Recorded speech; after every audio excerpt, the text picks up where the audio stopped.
Welcome friends. आज देखते हैं जीके के मोस्ट इम्पॉर्टेंट क्वेश्चन जो कि एग्ज़ाम में कई बार पूछे जा चुके हैं और वीडियो को लास्ट तक ज़रूर देखें, सभी क्वेश्चन को डिटेल में समझेंगे।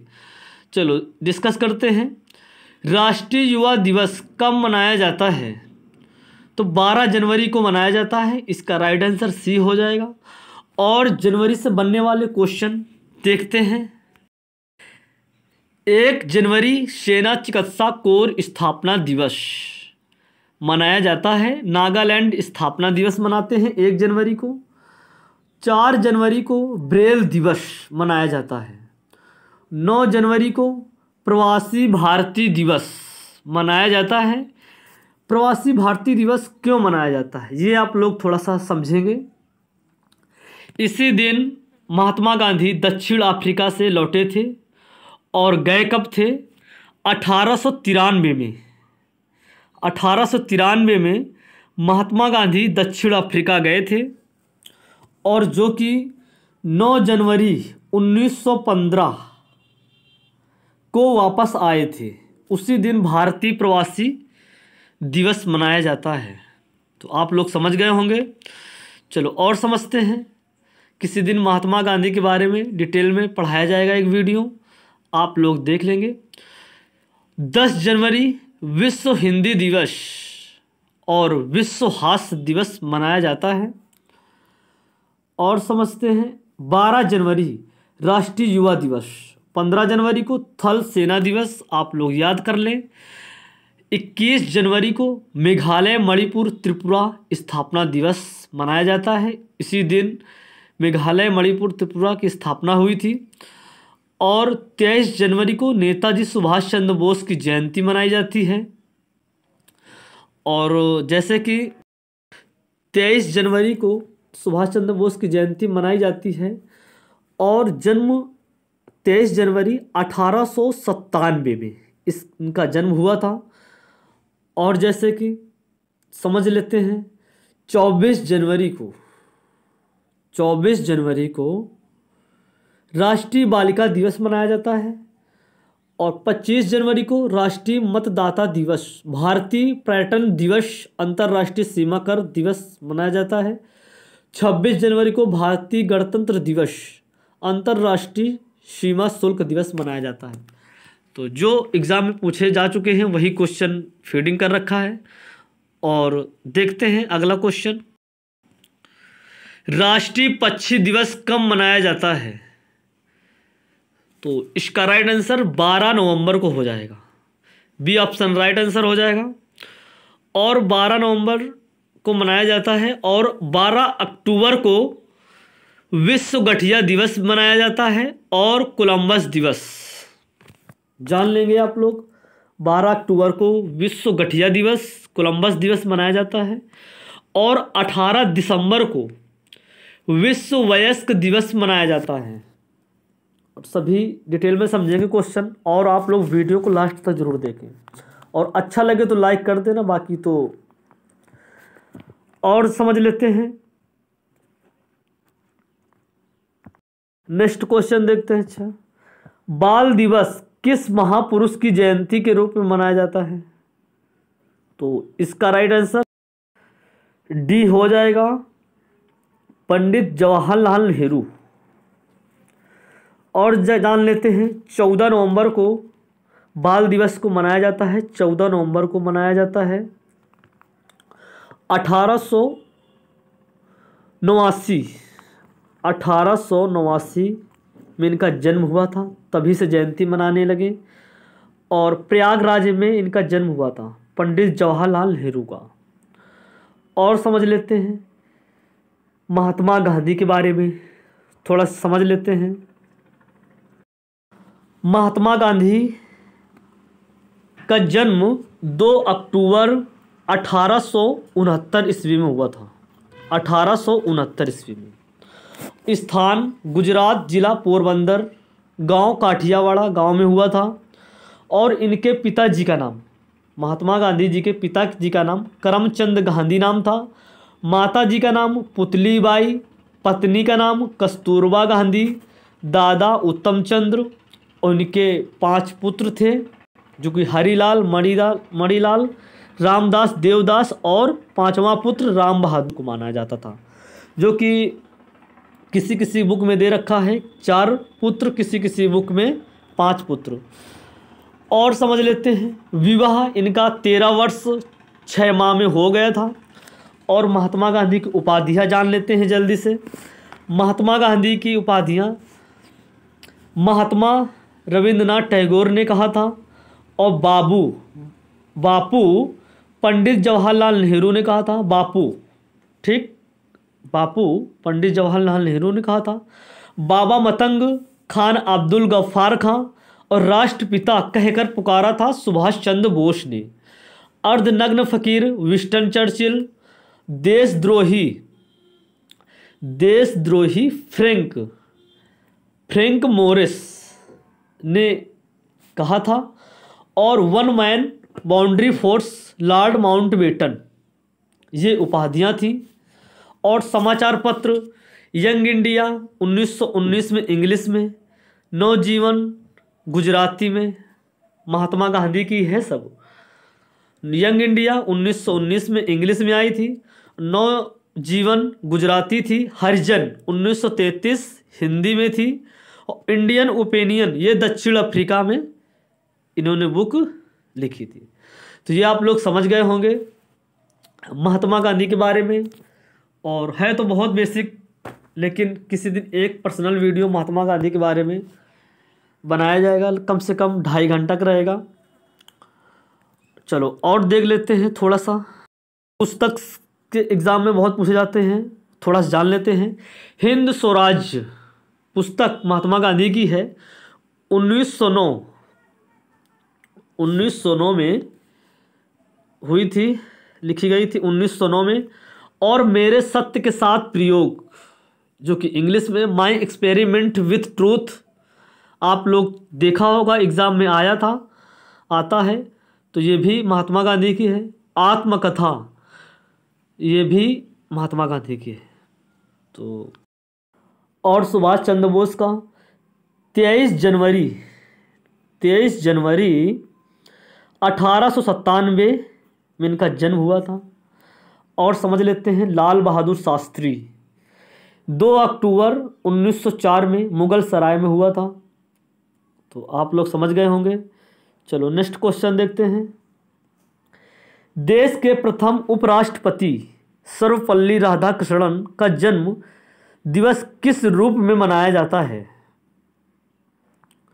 तो इनका जन्म जो है शिक्षा दिवस के रूप में मनाया जाता है। और समझ गए होंगे शिक्षा दिवस कब मनाया जाता है। और शिक्षक दिवस कब मनाया जाता है? जो कि 5 सितंबर को मनाया जाता है। इसी दिन टीचर्स डे के रूप में शिक्षा दिवस मनाते हैं। टीचर्स डे 5 सितंबर को मनाया जाता है। और समझ लेते हैं, जैसे कि इसमें डाउट क्या रहता है, शिक्षक दिवस और शिक्षा दिवस बहुत अंतर है। शिक्षक दिवस 5 सितंबर को मनाया जाता है, और जो कि शिक्षा दिवस 11 नवंबर को मनाया जाता है। इसमें बहुत कन्फ्यूज़न होता है, एग्ज़ाम में अगर आ जाता है तो शायद कन्फ्यूज़न हो जाता है कुछ लोगों को। तो शिक्षा दिवस 11 नवंबर को मनाया जाता है। देश के पहले शिक्षा मंत्री मौलाना अब्दुल कलाम आज़ाद थे, उन्हीं के मौके पर मनाया जाता है। तो आप लोग याद रखें। और बाल दिवस के बारे में बता ही चुके हैं। चलो अगला देखते हैं, नहीं तो लंबा हो जाएगा वीडियो। बीटिंग द रिट्रीट का संबंध किससे है? तो इसका राइट आंसर जो कि बी हो जाएगा, गणतंत्र दिवस। गणतंत्र दिवस 26 जनवरी को मनाया जाता है। अगला देखते हैं, निम्नलिखित में से किसका जन्म दिवस डॉक्टर्स दिवस के रूप में मनाया जाता है?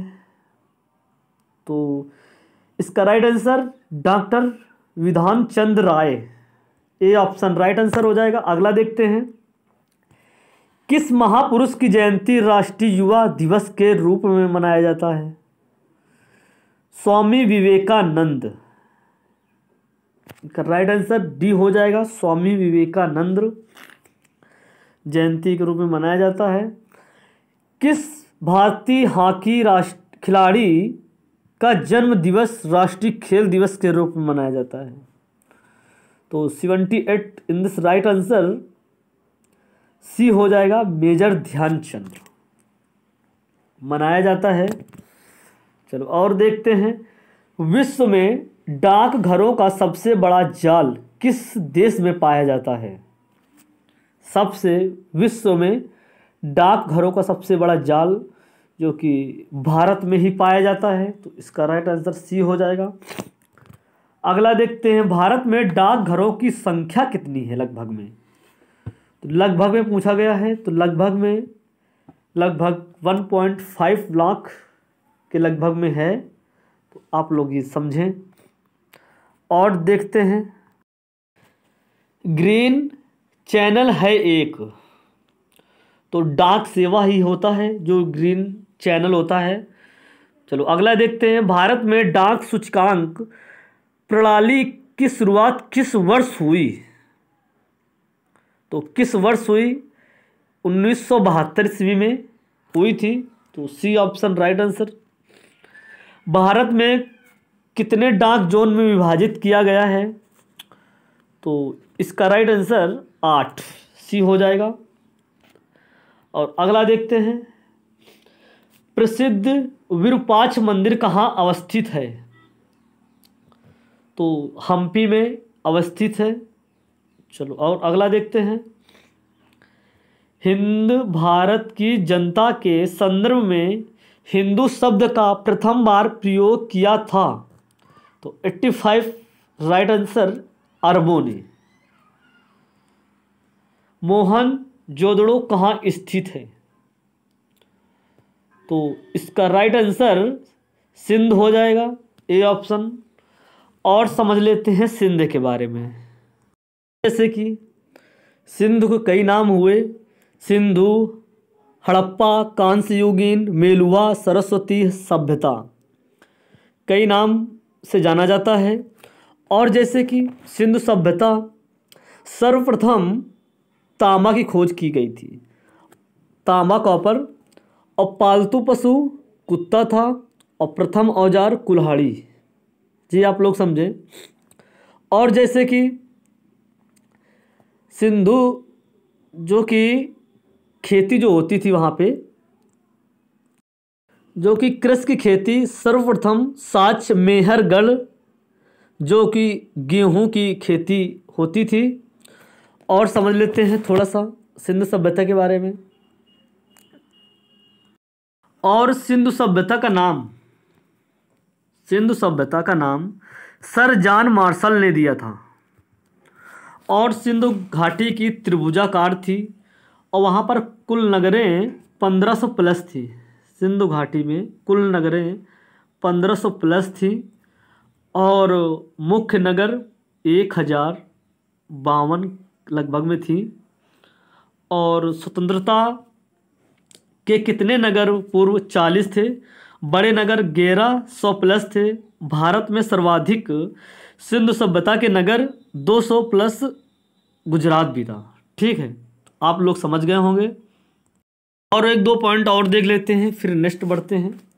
मोहनजोदड़ो जो कि सिंधु नदी के किनारे 1922 रखालदास बनर्जी ने खोज की थी। मोहनजोदड़ो सिंधु नदी किनारे 1922 रखालदास बनर्जी ने खोज की थी। और एक दो पॉइंट और हैं, जैसे कि हड़प्पा रावी नदी के किनारे 1921 दयाराम साहनी ने की थी। तो बस, और चलो नेक्स्ट देखते हैं। महात्मा गांधी ने सत्याग्रह क्रियाविधि सबसे पहले कहाँ प्रस्तुत की? तो इसका राइट आंसर आप लोग ही बताएं, अगर आता है तो Champaran, D option right answer हो जाएगा। और चंपारण के बारे में थोड़ा सा जान लेते हैं। और चंपारण सत्याग्रह 1917 बिहार में अंग्रेज ने किसान से जबरदस्ती नील की खेती करवाते थे, तभी चंपारण सत्याग्रह। और जैसे कि जान लेते हैं खेड़ा। खेड़ा के बारे में थोड़ा डिटेल में समझ लेते हैं। खेड़ा सत्याग्रह 1918 में हुआ था, चलाया गया था, जो कि अंग्रेज लोग टैक्स वसूल रहे थे किसान से, जो कि फसल भी नहीं हुई थी, खाने पर कुछ था नहीं, फिर भी टैक्स वसूल रहे थे। तब चंपारण सत्याग्रह, खेड़ा सत्याग्रह चलाया गया था। और अहमदाबाद मिल सत्याग्रह 1918 गुजरात में। और जैसे कि प्लेग बीमारी तभी आई थी, गुजरात में प्लेग नामक बीमारी फैल गई, पस्तुला जीवाणु कहते थे, मरने के बाद शरीर काली हो जाती है, प्लेग की बीमारी है, इसे काली मौत भी कहते थे। तो इस प्रकार आप लोग जाना। चलो अब नेक्स्ट क्वेश्चन देख लेते हैं। बैंकिंग क्षेत्र में सीबीएस में सी का पूर्ण रूप क्या है? तो इसका राइट आंसर ए हो जाएगा कोर। अगला देखते हैं सीएडी का पूर्ण रूप क्या है, फुल फॉर्म पूछा गया है। तो इसका राइट आंसर जो कि कंप्यूटर एडेड डिसीजन, इसका राइट आंसर सी हो जाएगा। अगला देखते हैं ओएमआर का पूर्ण रूप क्या है? तो 90 का आंसर ऑप्टिकल मार्क रीडर हो जाएगा, बी ऑप्शन राइट आंसर हो जाएगा। अगला देखते हैं सेज का पूर्ण रूप क्या है? तो इसका फुल फॉर्म क्या हो जाएगा? आप लोग भी कमेंट करें। इसका हो जाएगा स्पेशल इकोनॉमिक जोन। अगला देखते हैं WLL का अर्थ क्या होगा? Wireless in local loop. अगला देखते हैं जय हिंद का नारा किसने दिया? तो जय हिंद का नारा सुभाष चंद्र बोस ने दिया। तो आप लोग समझ गए होंगे। और देखते हैं किसने कहा था तुम मुझे खून दो मैं तुम्हें आज़ादी दूंगा? तो सुभाष चंद्र बोस ने कहा था, आप लोग समझ गए होंगे। देश बंधु की उपाधि संबंध है, तो इसका राइट आंसर चित्तरंजन दास हो जाएगा। और इसमें डाउट क्या क्वेश्चन बनता है वो आप लोग जाने। और उपाधियां के बारे में थोड़ा सा देख लेते हैं। देश बंधु चित्तरंजन दास ने उपाधियां है इनकी। और जैसे कि दीन बंधु अभी देखा देश बंधु, तो इसी में आता है दीन बंधु। तो इनका जो है सीएफ एंड्रज हो जाएंगे। और जैसे कि देख लेते हैं देश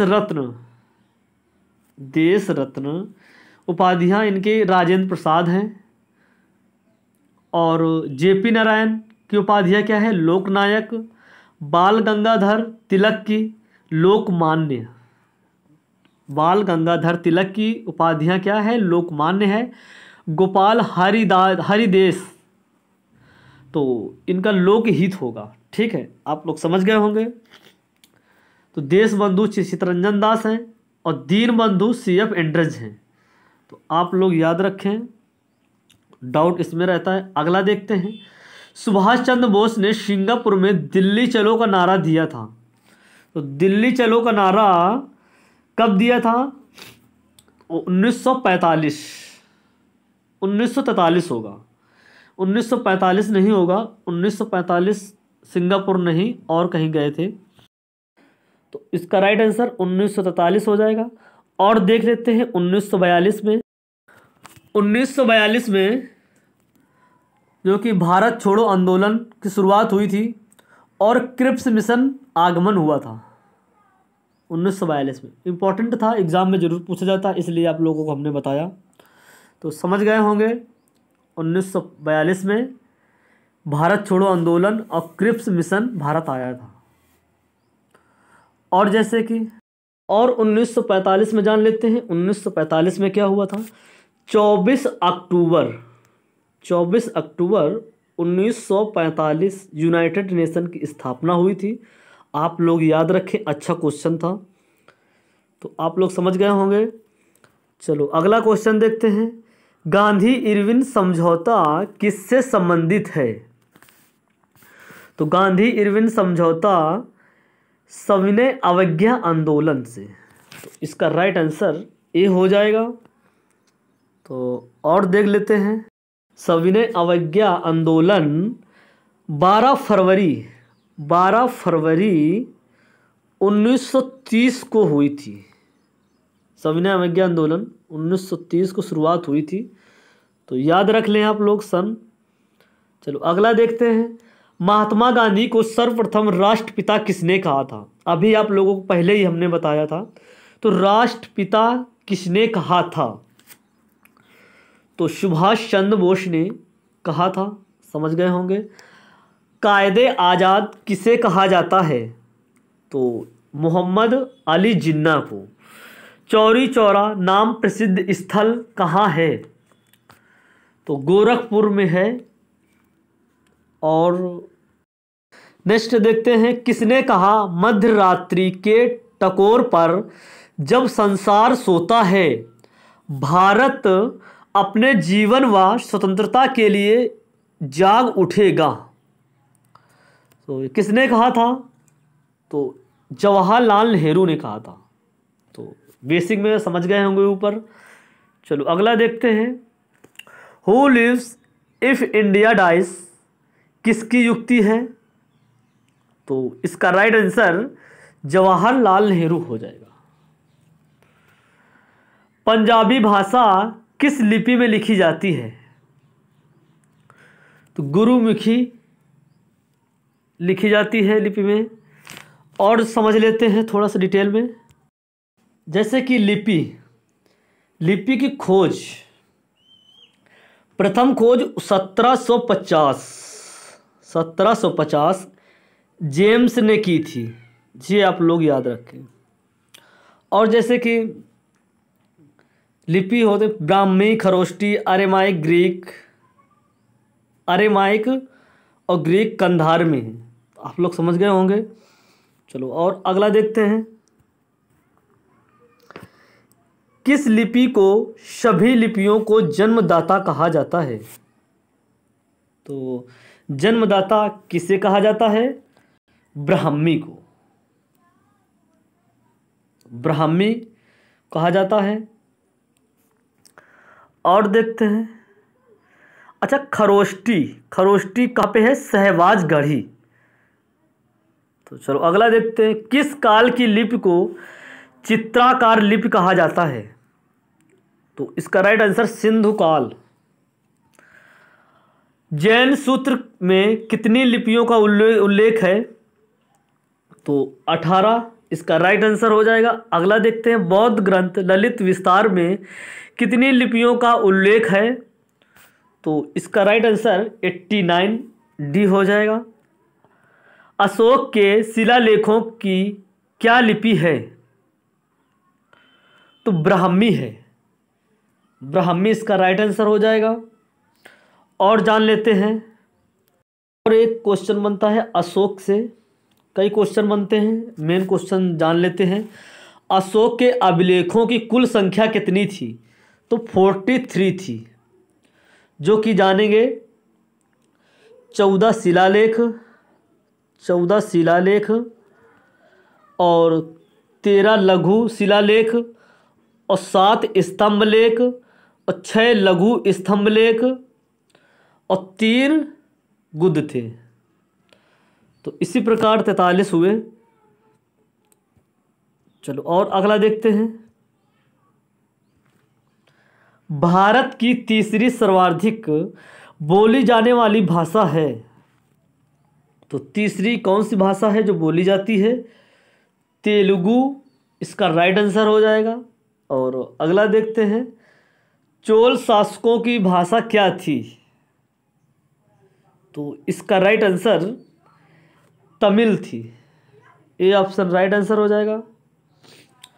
और बस आज के लिए इतना ही, फिर कल प्रॉफिट एंड लॉस की सीरीज जो चल रही थी वो आप लोगों को थर्ड वीडियो मिलेगा, आप लोग ज़रूर देखें। और अगर अभी तक मैथ में प्रॉफिट एंड लॉस नहीं देखा है तो फर्स्ट एंड सेकंड चैप्टर पढ़ा दिया गया है, आप लोग देखें। इस वीडियो के नीचे डिस्क्रिप्शन में लिंक दे रखा है, फर्स्ट और सेकंड। पहले आप लोग फर्स्ट देखें, इसके बाद सेकंड देखें। आप लोगों को ये मेरी उम्मीद है कि आप लोगों को समझ में ज़रूर आएगा। बहुत छोटी छोटी चीज़ों से लेकर के पढ़ाया गया है, तो आप लोग ज़रूर देखें। और जीके में ऑल चैप्टर पढ़ा दिया गया है, साइंस, बायोलॉजी, हिस्ट्री और पॉलिटी के पार्ट पढ़ा दिए गए हैं। आप लोग देखें, क्योंकि एग्ज़ाम में बहुत पूछा जाता है। और रीजनिंग के भी पार्ट कुछ करा दिया था, तो आप लोग देखें और वीडियो को लाइक शेयर ज़रूर करते रहें। धन्यवाद।